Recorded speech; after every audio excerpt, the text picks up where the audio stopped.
Ayan yung hose to. Pwede nyo itong dugtungan tas butasan nyo rito. Para nasa labas na yung external nyo.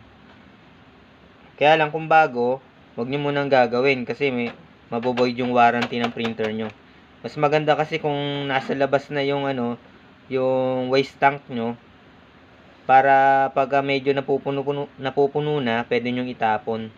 Kasi pagka dito sa waste pad, pagka hindi nyo namalayan, pwedeng mag-leak pag sobrang puno na. Pwede nyong higupin na hindi nyo na to babaklasin. Ihigupin nyo na lang dito ng scene range pag nagkakaproblema. So to, try natin higupin.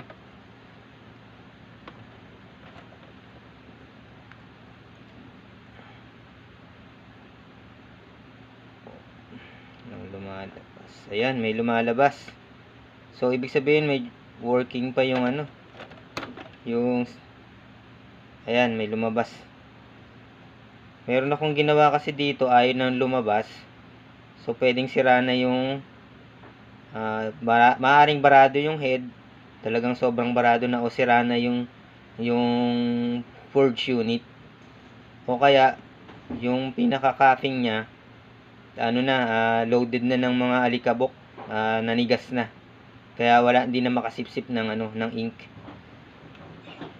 So itatry pa rin natin yan sa maintenance na i-head clean. Be sure na napuno yung tank.